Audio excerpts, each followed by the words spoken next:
Hey, I'm coming to you. My name is Burrell. I'm coming to you from a community perspective as it relates to outreach and really doing a lot of big things in the community here in Atlanta, Georgia.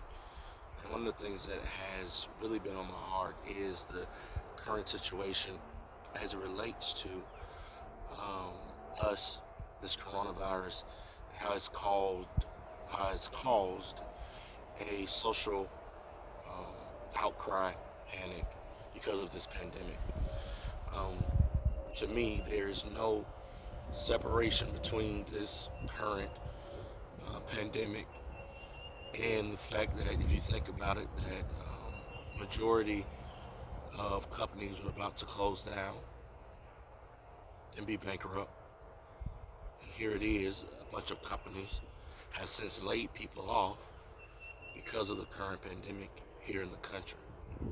Those companies who've laid people off and saved millions of dollars because they laid people off do not have to give severance packages, are able to tell people that they may be able to get their job back while they reap the benefits while still getting a $1 trillion bailout from this government.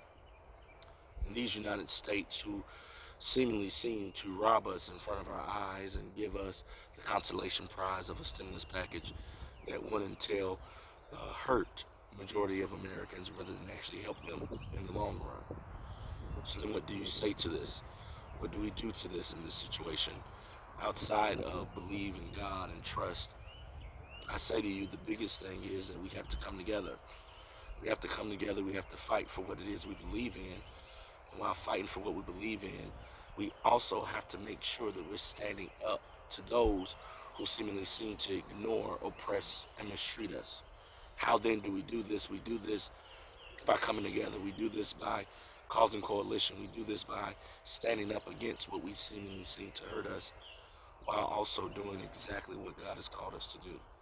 One of the important things to me is the fact that we do exactly what we've been created to do in times like this, which is stand on what we believe and know that this will pass.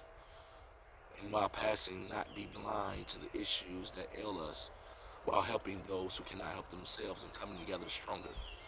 In Acts chapter number 2, we saw that the church grew daily. The way the church grew in that time was by three things. They brought all their stuff to the storehouse. They helped each other. When someone needed it, they gave. When someone needed a loan, they gave. When someone needed clothes, they gave. When someone needed food. There's a lot of people who are depending on us. And it is our job to make sure that those that depend on us are able to be able to get what it is they need.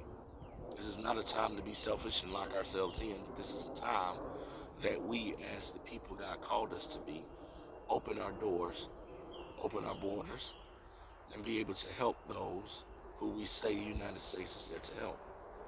So if the United States doesn't want to do it, then it's our job as the church, our job as a community, our job as a people to do what we've done since we were in Africa, and that's become community. Community is not just something we say. Community is actually what you do. It's a thing that you exudes out of your being because you actually embody that mantra. Community is something that we have to do in order to save ourselves in this time. Be blessed. Have a wonderful day.